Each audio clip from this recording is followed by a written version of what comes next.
팔복 마지막 시간인데 오늘 말씀의 제목이요. 기복 신앙을 넘어서는 팔복 신앙이에요. 한 번에 쭉 우리가 이 시리즈 설교를 다 한 게 아니기 때문에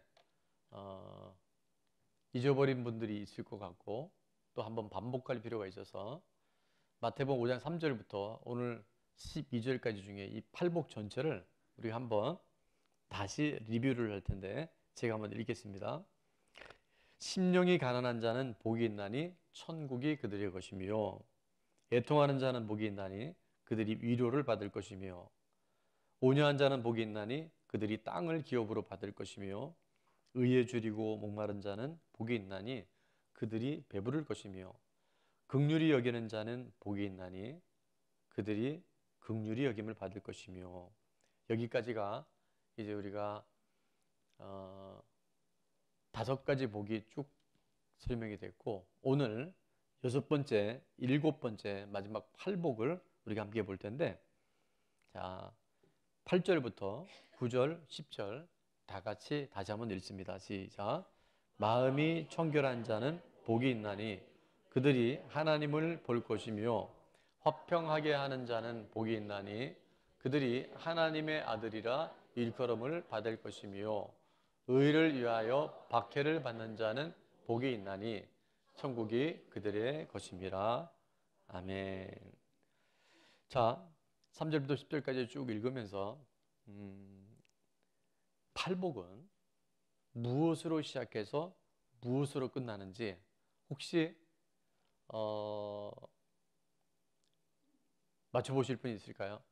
자, 3절부터 10절까지를 함께 읽었는데 이 팔복은 무엇으로 시작해서 무엇으로 끝나는지 나는 말할 수 있다.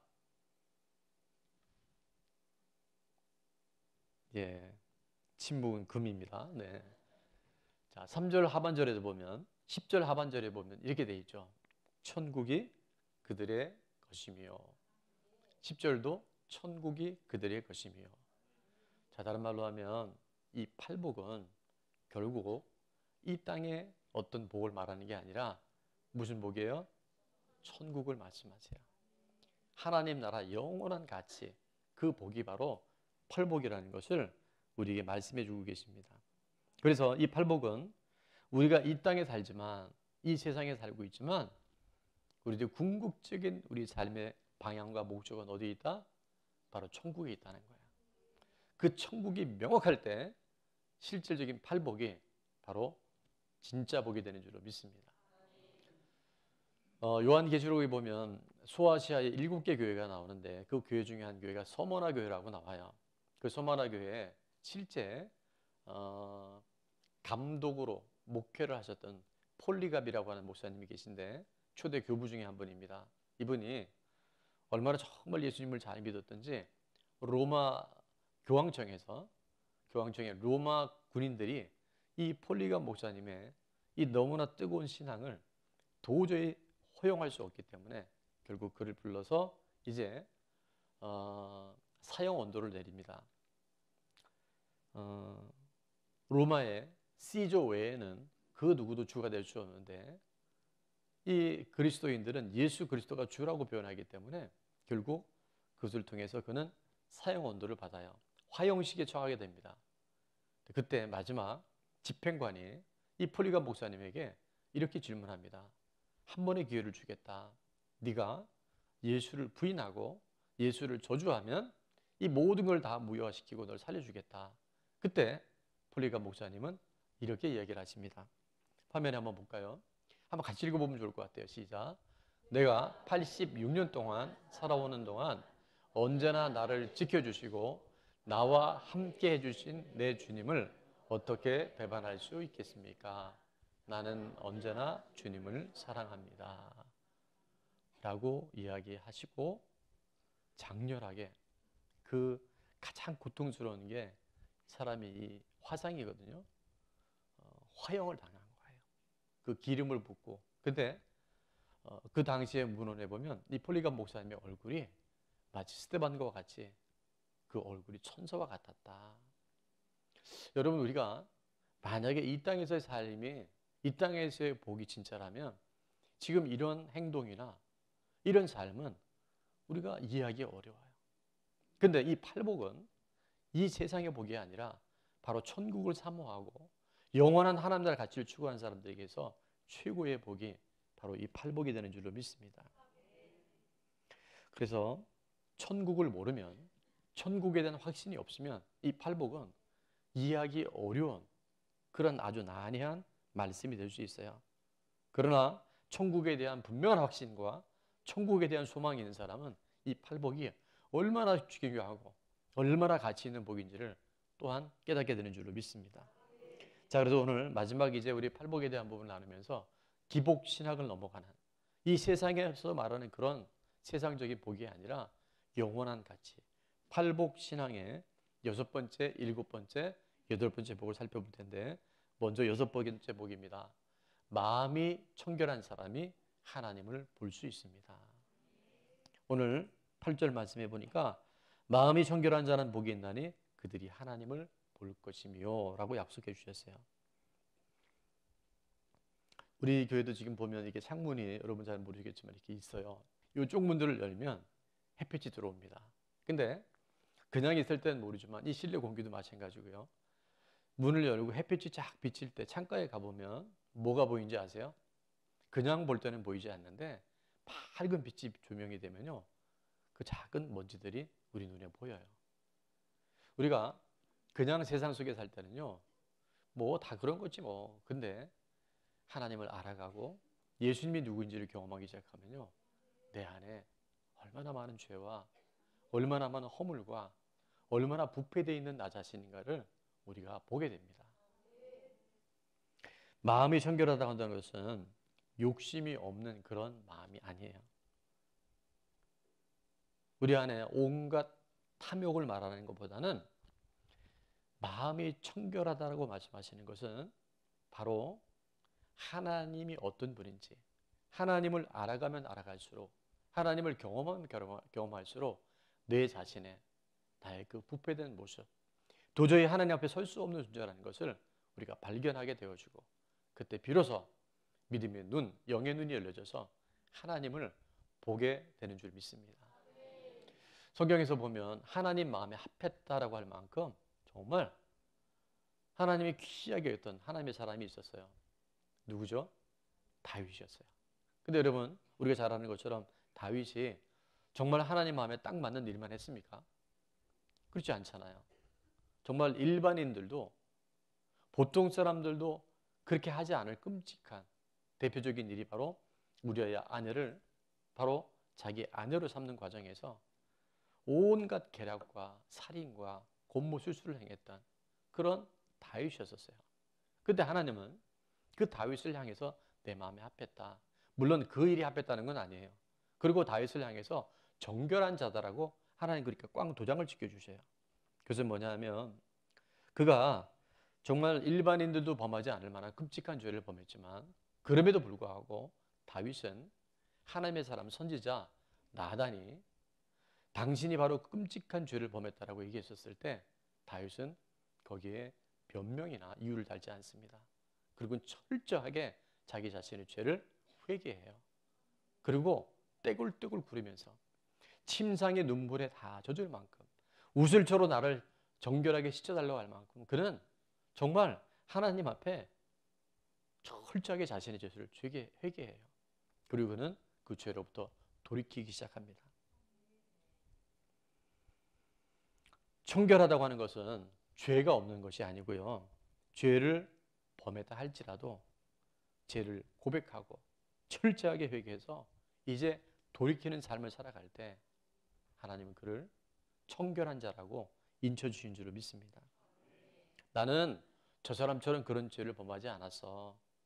여러분, 사울 왕을 본다면 다윗처럼 그런 죄는 안 범할 수 있어요. 행위적으로는 안 범할 수 있어요. 그러나 하나님은 그걸 보시는 것이 아니라 우리 중심을 보시는 거예요.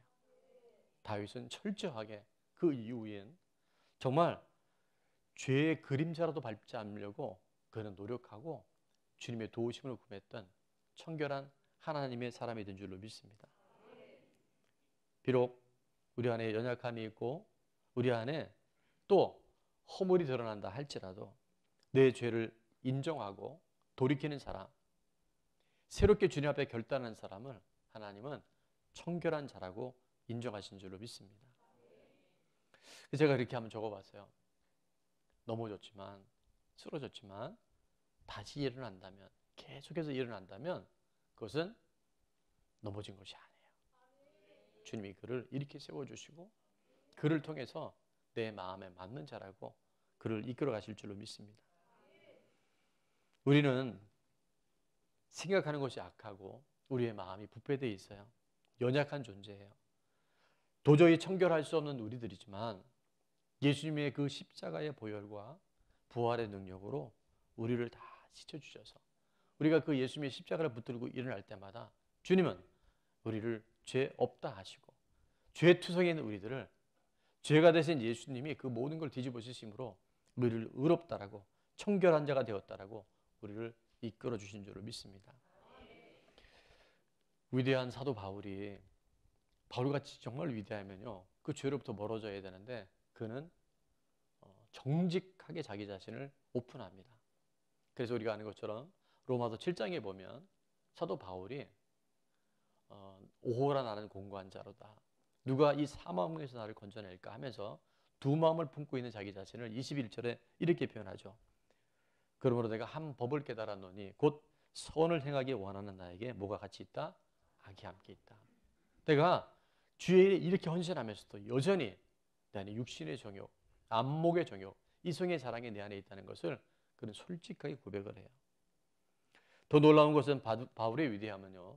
그가 하나님께 귀하게 쓰임 받으면 받을수록 그가 내가 이런 사람이야, 내가 이렇게 대단한 사람이야 라고 얘기하지 않고 그가 자기 자신의 연약함을, 자기 자신의 부족함을 하나님의 큰 일들을 감당하면서 주님을 경험하고 만나면서 그는 고백해요. AD 55년경에 쓰여졌던 고린도전서 15장 9절에 보면 사도 바울이 자기를 이렇게 표현하죠. 나는 누구 중에? 사도 중에 가장 작은 자라. 그 위대한 사도들 중에 난 작은 자야. 이렇게 겸손하게 표현을 하는데 AD 63년경 에베소 편지에서는 이렇게 말씀합니다. 3장 8절에 보니까 한번 같이 읽어볼까요? 모든 성도 중에 지극히 작은 자보다 더 작은 나에게 이 은혜를 주신 것은, 아까는 사도라고 그랬는데 지금은 어떻게 됐어요? 성도 중에. 사도 바울이 지금 부족함이 많고 허물이 많은 게 아니라 엄청난 하나님의 일들이 지금 계속 펼쳐지고 있는데 사도에서 지금 성도로 내려왔죠. 그리고 그가 마지막 말년에 디모데에게 보낸 편지에 보니까 디모데전서 1장 15절은 이렇게 자신을 고백합니다. 한번 다 같이 읽을게요. 시작. 죄인 중에 내가 괴순이라. 내가 죄인 중에 가장 큰 죄인이다 라고 그는 고백해요. 하나님을 알아갈수록 하나님의 은혜가 무엇이고 십자가의 사랑이 무엇인지를 경험할수록 내가 하나님의 일에 쓰임 받을수록 내 자신의 그 한계와 연약함이 내 안에 있는 그 죄성이 더 선명하게 드러나서 마음이 청결한 자가 하나님을 경험하고 보게 될 줄로 믿습니다. 자, 적용 질문입니다. 첫 번째, 하나님이 내 눈에 안 보인다고 내 마음대로 행동하고 살아가는 것은 무엇입니까? 적용 질문에 때로 이렇게 나눔이 어렵다는 분들이 많아서 제가 이렇게 예를 몇 가지 드러났어요. 첫 번째, 사소한 거짓말. 하얀 거짓말이라고 하는데 이런 거짓말들이 계속 우리 안에 있다 보면요. 여기에 상당한 많은 부분에 원치 않는 일들이 생길 수 있어요. 두 번째는 남의 물건을 가볍게 여김. 제가 일부 때도 얘기했기 때문에 저는 책을 되게 좋아해서요. 뭐 친구 집에 가거나 또 아는 분들이 이렇게 그 소재를 보고 저에 반드시 돌려준다는 마음을 갖고 책을 허락을 받고 가져왔는데 아직도 안 갖다 준 책이 좀 있더라고요. 그래서 이런 것들 이게 어떻게 보면 뭐 대수롭지 않은데 여러분 이런 거 이제 우리가 정말 정결할 수 있도록 또 우리가 스스로 많이 노력해야 돼요. 또 하나는 신호등 위반하는 거. 사람이 보든 안 보든 우리가 이런 차선을 지키고 신호등 지키는 것은 매우 믿음의 사람에 있어서는 중요한 일이라는 거죠. 자, 두 번째, 다윗과 같이 끔찍한 죄를 범했다 할지라도 선지자의 지적을 통해 회개하고 돌이킬 때 청결한 자가 될 수 있었듯이, 자, 내 삶에 회개하고 돌이킨 사건이 있습니까? 여러분, 이번 한 주간 나눔의 시간에 그런 일들이 우연에 있다는 것은요, 정말 위대한 일들이에요. 그리고 또 하나 제가 질문을 드립니다. 회개하고 돌이켜야 할 것은 무엇입니까? 지금도 여전히 진행 중에 있어서 마음의 청결함으로 말미암아 하나님을 볼 수 있다고 말씀하셨는데, 그 하나님이 보이지 않는 분들이 있다고 한다면 오늘 이 말씀과 질문을 통해서 내 자신을 새롭게 정결하게 할 수 있는 기회가 될 수 있으면 좋겠어요. 자, 일곱 번째, 기복신앙을 넘어서는 활복신 일곱 번째입니다. 화평하게 하는 사람은 하나님의 자녀라 부르실 것입니다. 자, 9절 말씀 한번 다 같이 읽을게요. 시작. 화평하게 하는 자는 복이 있나니 그들이 하나님의 아들이라 일컬음을 받을 것이미요. 아멘. 천국에 속한 사람은요, 화평하게 하는 사람, 화목하게 하는 사람인 줄로 믿습니다. 성경에 화평이라는 단어가요, 약 한 400번 정도가 나와요. 그만큼 이 화평과 화목은요, 우리 믿는 사람들에게서 너무나 중요한 덕목이에요.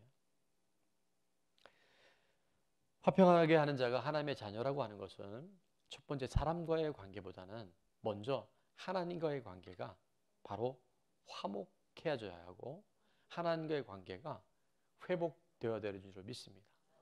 여러분, 많은 분들이 하나님과의 관계가 회복되지 않은 상황에서 신앙생활하고 교회 생활하는 경우가 되게 많아요. 그래서 어떤 일이 있느냐, 내 인간적인 노력으로 화목하고 화해하려고 하는 것은요, 반드시 한계가 와요. 그런데 십자가 안에서 그분의 무조건적인 사랑과 용서를 통해서 하나님과 화해가 되고 회복이 된 사람들은 그 하나님의 회복된 사랑을 통해서 지금 나를 힘들게 하고 이해할 수 없는 상황에 그 회복된 은혜를 통해 사랑을 통해서 그 모든 관계들이 회복되게 되는 줄로 믿습니다. 남편의 수입으로는 생활이 어려워서 아내가 조그만 가게를 하기 시작했는데, 이게 너무 친절하고 정직하고 좋은 물건을 팔다 보니까 이게 소문이 나기 시작했습니다. 그래서 점점점 손님이 많아지고 단골이 많아져서 정말 뭐 줄을 서서 종일 손님들이 오는 그런 가게가 되어졌어요. 어느 날 남편이 퇴근해서 이런 걱정을 합니다. 여보, 지금 우리 집 가게가 너무 잘 돼서 문제가 생겼어. 아니, 가게가 잘 되는데 왜 문제가 생겨요? 뭐냐면 이웃 있는 가게들이 다 문을 닫게 되더라고요. 너무 이쪽이 잘 되니까. 근데 그 얘기를 듣자마자 이 아내가 다음날 물건을 공급하는 많은 분들한테 물건을 가져오지 말라고 얘기를 해요. 그리고 몇 가지 상품만 팔아요. 근데 손님들이 와서 그 물건을 찾으니까 저희들은 더 이상 그 물건을 취급하지 않고 어느 옆에 가게 가면 있고 저쪽 건너편 가게에 있습니다. 그래서 손님들을 다 돌려보내요. 그리고 너무나 손님이 많아서 본인이 가장 좋아했던 것이 책 읽고 글을 쓰는 거였는데, 시간의 여유가 남으니까 이 아내가 책을 읽고 글을 쓰기 시작했는데, 그리고 쓴 그 글이 어느 문단에 등재를 했더니 그게 당선이 되어져서 세계적인 베스트셀러가 된 바로 미우라 아야코의 빙점이라고 하는 소설이 탄생하게 됩니다. 척추 카리에스라고 하는 그 장애를 입었던 미우라 아야코가 아주 독실한 크리스찬이었는데, 그가 예수님의 사랑, 하나님의 은혜를 경험하고 나서 생활의 방편을 위해서 가게를 했지만 그것이 이웃들에게 불편을 준다는 이야기를 듣고 그는 자기 자신을 포기하고 손해를 봤어요. 그리고 글을 썼는데 오히려 그 일들이 물질적인 것을 넘어서 그의 삶의 명예와 또 좋은 작품을 접할 수 있는 전환점이 되었다는 이야기예요. 그리고 그것이 많은 사람들과 화목과 화해를 통해서 그리스도의 사랑과 복음을 전할 수 있게 되었다고 얘기합니다.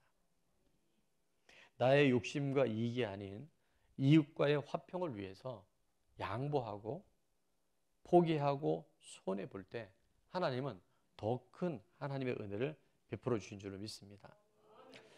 하나님의 아들이신 예수님이 저와 여러분을 위하여 십자가에 죽어주심으로 하나님과 우리 사이를 회복해 주셨다면 이제 이웃과 사람과의 관계도 화목제물로 우리를 사용하실 줄로 믿습니다.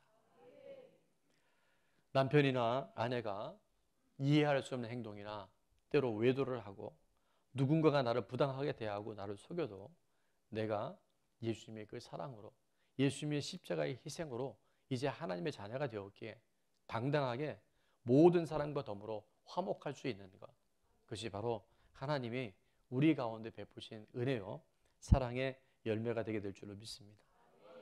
먼저 내 죄를 보고 먼저 내 자신의 허물을 보고 상대방을 용납할 수 있을 때 믿음이 없는 사람들, 아직 예수님을 인격적으로 만나지 못한 사람들이 바로 예수님을 만날 수 있는 귀중한 통로가 되는 줄을 믿습니다.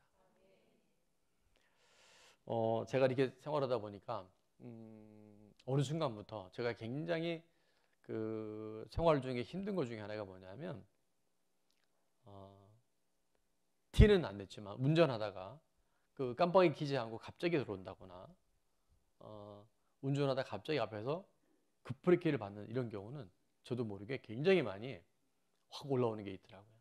그래서 아니 어떻게 저렇게 운전을 저렇게 할까. 그 다음에 좁은 길에서 앞에 오는 차를 위해서 제가 이렇게 기다리고 양보를 해주면 이제 지나가면서 어떻게 해야 돼요?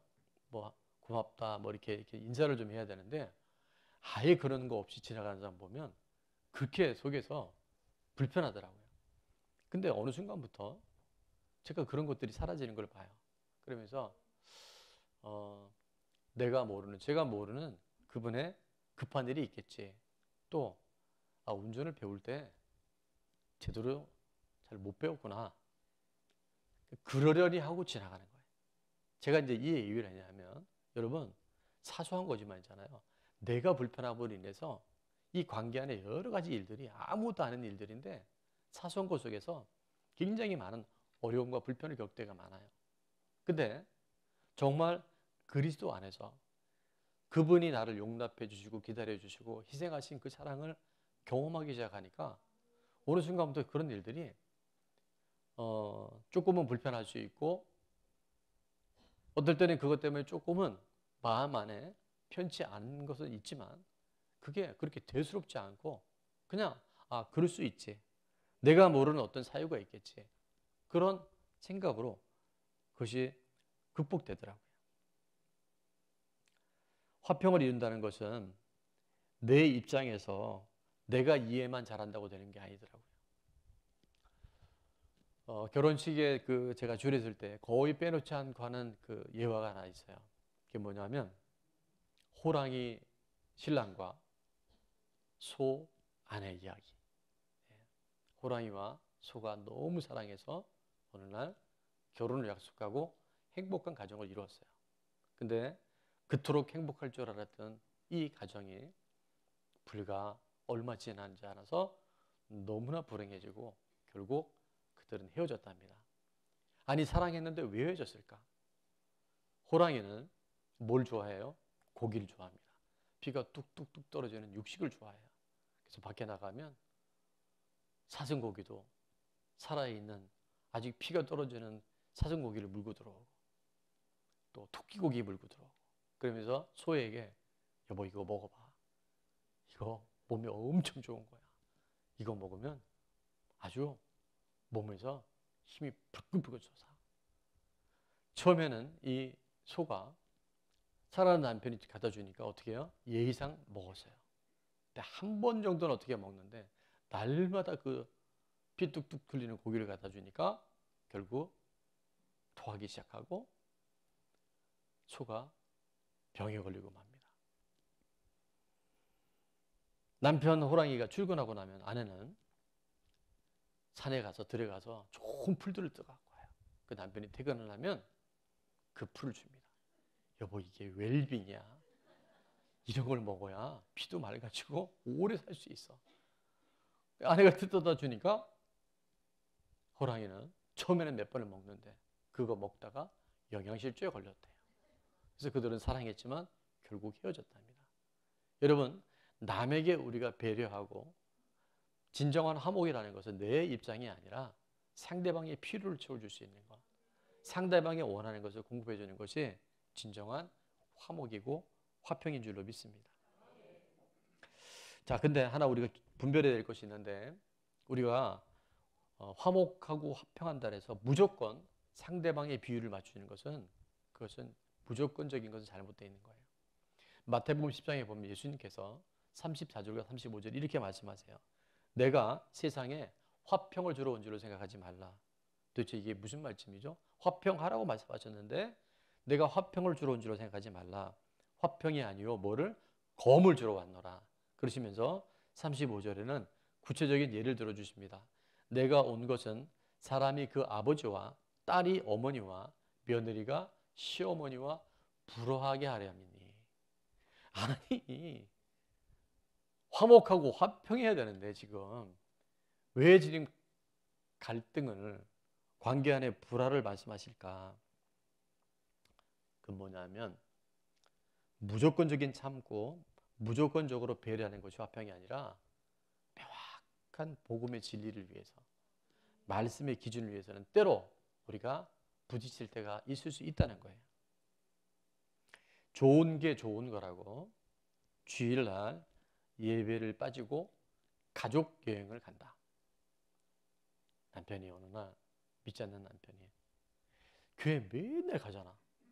이번 주에는 나랑 여행 가자. 그랬을 때 맞아. 가족의 화평을 위해서, 부부간의 화목을 위해서 이때는 예배 빠지고 여행을 가야지. 1번 정답. 2번 그럼에도 온전한 주일 성수, 안식일을 거룩히 지키라고 말씀하셨기 때문에 내가 예배를 사수해야 된다. 2번. 손 안 들어봐도 정답은 다 우리가 알고 있죠.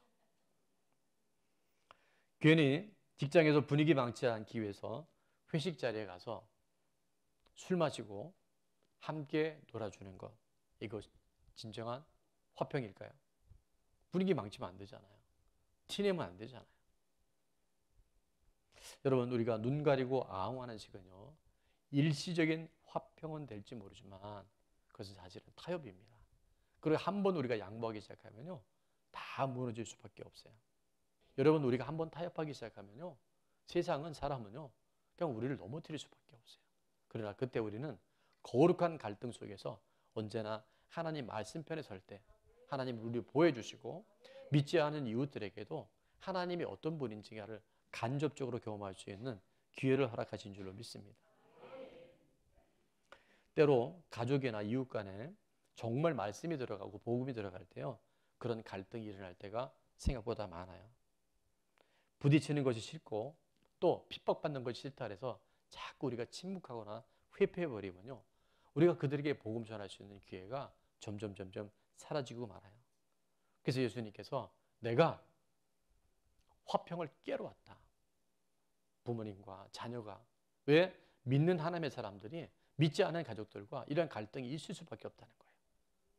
그래서 이 진리의 말씀이 왜 예수님께서 이 말씀하신지를 우리가 잘 알고, 겉으로 볼 때는 화평이 깨지는 것 같아도 저들이 영혼 구원을 위해서, 하나님 나라 천국이 분명히 있음을 잘 전하기 위해서 우리가 해야 할 말을 하는 것은 바로 진정한 화평을 지켜나가는 일인 줄 믿습니다. 그래서 제가 몇 가지 예를 들었는데, 자, 듣기 싫어도 꼭 해야 할 말이 있는데, 첫 번째입니다. 다 같이 시작.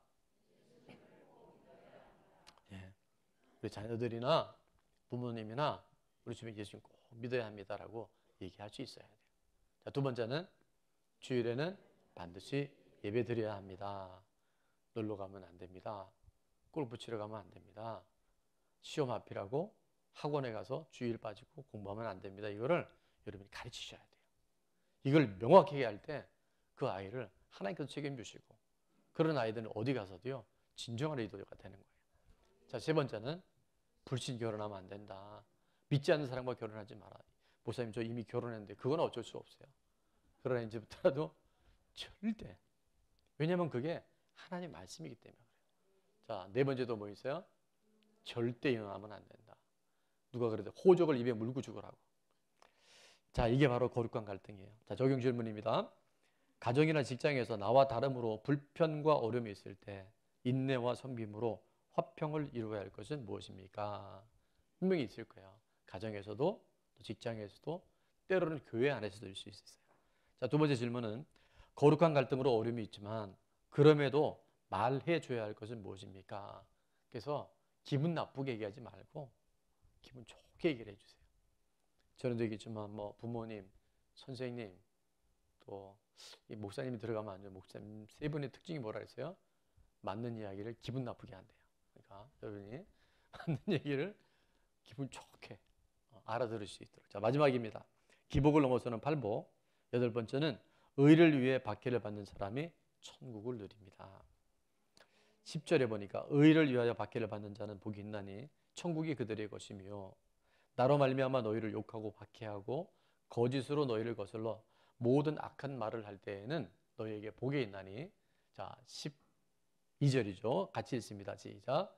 기뻐하고 즐거워하라. 하늘에서 너희의 상이 큼이라. 너희 전에 있던 선지자들도 이같이 박해하였느니라. 아멘. 오늘 10절에 의를 위하여 박해를 받는 자는 복이 있나니 얘기한 것처럼 결국 이 8가지 복의 마지막 우리에게 오는 것은 뭐냐면 축복이나 형통이 아니라 바로 박해라고 말씀하세요. 방금 읽었지만 10절에도 보니까 의를 위하여 뭐하는 자가 박해를 받는 자가, 12절에도 보니까 너희 전에 있던 선지자들과 같이 뭐 했다고요? 박해를 받았다라고 말씀하세요. 우리는 팔복대로 살면 형통해지고 아까 우리 대표기도인 것처럼 축복해 주셔야 돼. 세상에 잘 돼야 되는데 성경은 전혀 다르게 말합니다. 이 팔복대로 살게 되면 칭찬받는 것이 아니라 아주 제대로 욕을 먹고 제대로 박해를 받을 수 있다라고 말해요. 아까 말씀드렸지만 스테반 집사님도 그랬고 폴리감 목사님이 정말 예수님을 제대로 믿었는데요. 물론 그 당시에 로마 시대이기도 했지만 그 마지막은 너무나 끔찍하게 박해 속에서 마무리될 수도 있어요. 물론 지금 우리가 살아가는 그런 시대는 아니지만 그럼에도 여러분 정말 이 팔복의 신앙을 갖고 살잖아요. 그러면 형통하고 잘되고 좋은 것보다는 때로는 고난과 애매한 핍박과 박해가 있을 수 있어요. 그러나 여러분 기뻐하십시오. 천국의 상이 커요. 그것이 영원한 천국에 대한 확신이 있는 사람만이 이 길을 갈 수 있는 팔복의 주인공이 되게 되는 줄 믿습니다. 우리 지금 교회 공동체 안에도요. 다 드러내지 않지만 담임 목사는 알거든요. 그들의 아픔과 이해할 수 없는 참 많은 애매한 고난이 많은데도 정말 이 팔복의 주인공이 되기 위해서 말씀 따라 살아가는데 문제 없는 사람, 그냥 무난하게 살아가는 사람들은 오히려 우울증도 오고 그냥 삶의 만족이 떨어져서 늘 그렇게 힘들게 살아가는데 불면증이 오히려 이 말씀의 팔복의 주인공들은요 당당하게 살아가는 것을 봐요. 이것이 정말 하나님 나라 말씀에 이 세상적으로 보면 역설적인 진리고 은혜인 줄로 믿습니다. 주님을 믿음으로 박해는 받지만 환경을 초월해서 하나님의 주신 은혜가 이 팔복에 이 땅의 복이 아니라 이 땅에 보는 핍박과 바뀐 것 같지만 하나님 주시는 위로와 소망으로 우리가 새롭게 우리의 삶이 조명되어지고 새롭게 우리 삶이 구축되는 줄로 믿습니다. 여러분 복음이 전파되면요 생각지 않은 영적 전쟁이 시작됩니다. 세상 사람들, 믿지 않는 사람들, 대충 믿는 사람들로부터는 박해가 올 수 있어요. 예수님이 이 땅에 계실 때 정말 그 진리를 선포할 때마다 얼마나 많은 율법학자들과 바리새인들의 또 제사장들의 공격이 있었어요. 그러나 그것이 바로 하나님 나라를 이 땅에 전하는 팔복의 메신저들로 우리가 살아가는 특권이고 은혜인 줄로 믿습니다. 자, 마지막 적용 질문입니다. 믿음을 지키느라 술자리를 거절하고 주일 성수를 위해 최선을 다했을 때 핍박이나 박해를 받은 적이 있습니까? 이게 이제 뭐 요즘에 사회생활하는 남자들은요, 이거 굉장히 많습니다. 저도 예전에 이제 이런 일이 있었고, 또 우리 교회는 남자분들이 지금 이 주초 문제로 굉장히 많은 그 갈아타는 역사들이 있는데, 자, 두 번째, 말씀대로 살았을 때 손해보고 무시당했을 때 후회하는 편입니까? 말씀대로 살면 손해볼 때가 많거든요. 자, 그때 후회하는지 아니면 하나님이 기뻐하시겠구나 생각하는지 여러분이 한번 여러분의 삶을 되돌아봤으면 좋겠어요.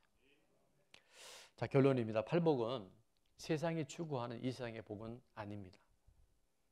근데 팔복은 이 세상의 복이 아니라 바로 영원한 천국에 대한 천국의 복을 우리에게 약속해 주시는 놀라운 하나님의 은혜입니다. 우리의 목표는 이 세상의 성공이 아니라 이 세상에서 잘 먹고 잘 살고 이 세상의 어떤 부귀 영화가 아니라 죽음 이후에 영원한 천국이 우리 삶의 궁극적인 목적이고 방향이 되어야 하는 줄로 믿습니다. 그 천국이 분명히 있다면 오늘 우리가 이 팔복을 실행하고 팔복을 따라 살아갈 때 그 순간순간 당하는 여러 가지 애매한 어려움들이 핍박이 크고 박해가 크고 갈등이 클수록 하늘에서 뭐가 크겠다? 하늘의 상급이 크다는 것을 여러분 분명히 확신하고 오늘도 주님과 함께 이 길을 걸어가는 정말 사라지는 세상 복이 아니라 영원한 하나님의 복으로 가득가득 채워져서 오늘도 일부 때 한 가정이 저에게로 오셔서 그런 말씀하시더라고요.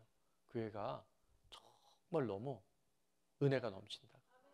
그리고 처음 제가 왔는데 너무들 인사들 잘한다고. 그리고 분위기가 너무 좋고 말씀이 너무 은혜가 된다. 여러분, 천국 공동체는 내가 좀 희생하고 내가 좀 손해보고 처음 오시는 분들한테 여러분 이 인사 잘하는 거 하나도요. 그게 전도가 되는 거예요. 그래서 우리가 나중에 주님 앞에 가셨을 때 좋은 나무 교회를 통해서 그 공동체의 만남을 통해서 하나님 나라를 이 땅 가운데 잘 준비할 수 있다는 것. 그것이 바로 우리의 이 땅 가운데 하나님 만남을 통해서 특별히 팔복이 무엇인가를 삶을 통해 살아내므로 이제 영혼 구원에 이르는 우리 모두가 될 수 있기를 주의 이름으로 축원합니다. 철로 역정을 쓴 그러니까 성경 다음으로 많이 읽혀진 책, 팔린 책이 바로 철로 역정인데 존 버년이 이런 이야기를 했다 그래요. 그가 노년에 믿는 크리스찬들에게 이해할 수 없는 두 가지를 얘기하는 첫 번째는 뭐냐면 나이든 노인들이 영원히 살 것처럼 욕심을 내며 사는 것이 참 이해가 되지 않더래요. 두 번째는 하나님을 믿는 사람들이 가족이나 사랑하는 사람들이 죽음 앞에 그냥 슬퍼할 수 있죠. 뭐 애도할 수 있죠. 근데 너무 슬퍼하고 낙심하는 것이 이해되지 않았다라고 얘기를 해요. 왜 그럴까요? 우리에게 천국이 있기 때문에. 그래서 여러분이 이 땅에 잠깐 있다 가는데 우리가 영원한 하나님 나라를 준비할 수 있는 팔복이 내 안에 실제가 된다면 이 모든 것은 넉넉히 통과하게 될 줄로 믿습니다.